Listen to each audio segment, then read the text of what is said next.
Today we're in Chapter 5, Section 6, dealing with the quadratic formula. The quadratic formula does one thing and one thing only. It finds solutions or roots of a quadratic function. Okay? Which means, in any parabola, whether the parabola crosses through the x-axis, like this, or like this, even if it doesn't cross, it will find you your exact roots every single time. Okay? So right now, there's a new word that we can talk about. This word is called the discriminant. Okay? And the discriminant is always equal to b squared minus 4ac. So what I'd like us to do right now, we're going to do a problem together. I'd like you to put number 2 into your journal. So I'm going to zoom in on problem number 2. Okay. And I want you guys to write down. Oh, number 3, sorry. Zoom on. There we go. Problem number 2, right there. I want you guys to put this into your journal right now. All right, in problem number 2, I'm going to write the standard equation for all quadratics. Ax squared plus bx plus c equals 0. The first thing that I need everybody to do is simply to be able to identify what a is, what b is, and what c is. Okay? Our a value is right up front.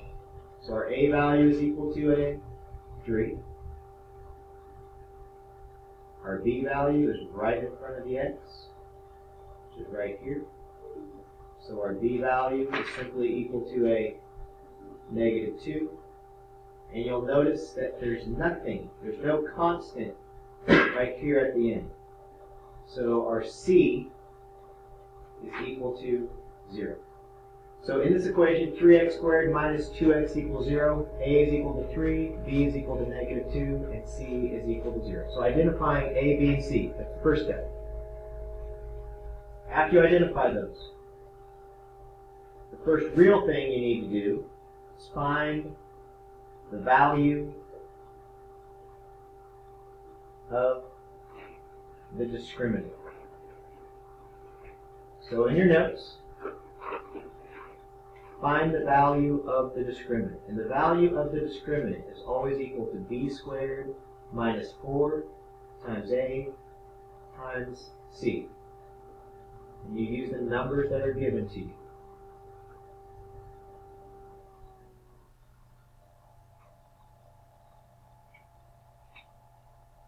And wherever there's a variable, I always open up a parenthesis. So what number am I going to plug in for b? -2. I'm going to plug in a 3 for a, and a big old fat 0 for c. -2 times -2 is +4. Minus 4 times 3 times 0 is 0. 4 minus 0 is 4. 4 is the value of the discriminant. So if I ask you, what's the value of the discriminant? In this particular case, the number is 4. So right up here, right on your page, where it says discriminant, put the number 4. That's your answer for the value of the discriminant for number 2. Now this says the description and number of roots. So let's think about the number 4. Okay? So if I go back and look right here, the number 4, everybody, is considered to be a perfect square. What are perfect squares? If you're not sure, I'm going to write down some perfect squares.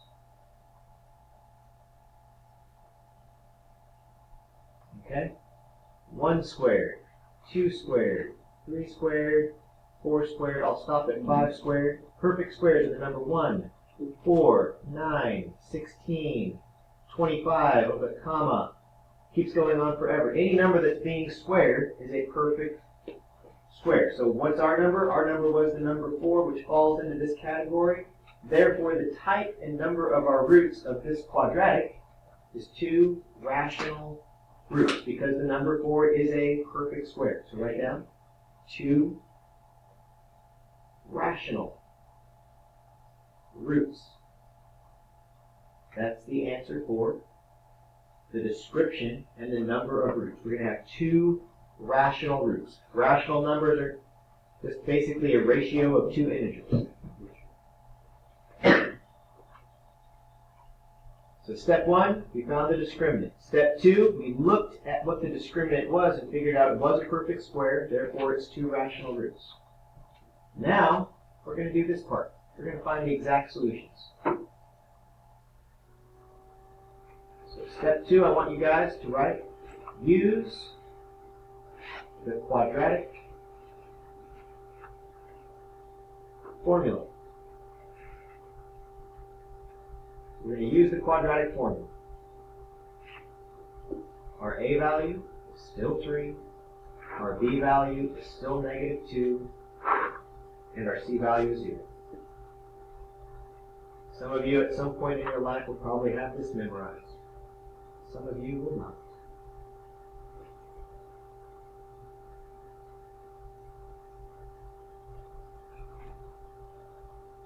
This formula does one thing and one thing only. It just finds your exact solutions every single time.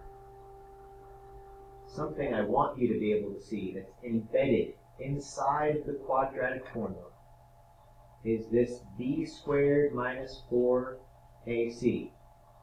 So what I want, the connection I want you guys to make is to understand that whenever you find your discriminant, all you've got to do is put that number inside of the radical every single time. That's why we find it first. Find your discriminant first. When you find it, where are you going to put it? Right there. Right there. Every time. So here we go. What's our b value? Our b value is -2. If I take this -2 and plug it in right here, what's going to happen? It's going to be a positive 2. We're going to put 2 plus or minus the square root of, and what number was our discriminant? 4. All over 2 times my a value. Right, 2 times my a value is 2 times 3. So I'm going to go and pause it for a second and check with y'all and see if you guys have understood how I've got to the number 4, and hopefully you see that that's the same as the discriminant. Right. The next thing we're going to do is simply simplify this radical. So we're going to say 2 plus or minus the square root of 4, which is a 2, all over 6. Okay? So all we did was simplify this radical and make it a 2. Because we can. Because the square root of 4 is 2. Now, this part right here, everybody, this is where the whole plus or minus part comes in. You've got to separate it into not just one answer, you have 2 answers. Okay? One of the answers is going to be 2 plus 2 over 6. And the other answer is going to be 2 minus 2. One of those not easy. No, both are going to be easy. 2 plus 2 over 6 is 4 over 6. 2 minus 2 is 0 over 6. What does 4/6 reduce to? 2/3. That's one of my answers. What's 0 over 6 just become? A whole lot of nothing. My exact solutions. In that last slot, part C, where it says, what are your exact solutions? Your exact solutions are a 0 and a 2/3. I'm just listing them from least to greatest. So wherever you see, right here, where it says exact solutions, 0 and 2/3, take those answers, right there, 0 and 2/3. Right here where it says exact solutions, put a 0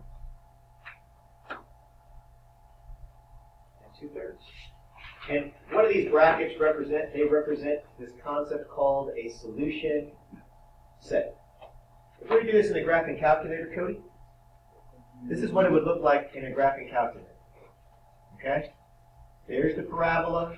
It crosses the x-axis right here. But if you looked at your table, you could find one of your answers right here. Where's one of your answers? That is 0, 0. But do you see 2/3 right there? No. So in order to find it, you'd have to know to go to the window and start your table at 2/3. And then you would see 2/3, 0. That's a lot easier just to use the quadratic formula because it gives you your exact solutions every single time. So what we're going to do now, I want you guys to put number 3 in your journal. All right, here we go. We got to find A. We got to find B. We got to find C. What's our A value, everybody? 1. B.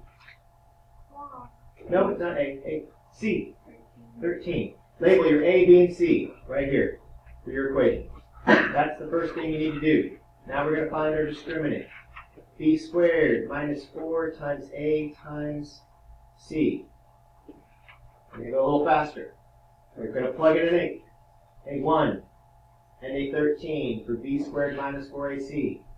You're going to get 64 minus a 52, and you get a value of 12. So the discriminant for number 3 is simply the number 12. 12, everybody, you can put into your journal, is not a perfect square. If it's not a perfect square, you're not going to have 2 rational roots.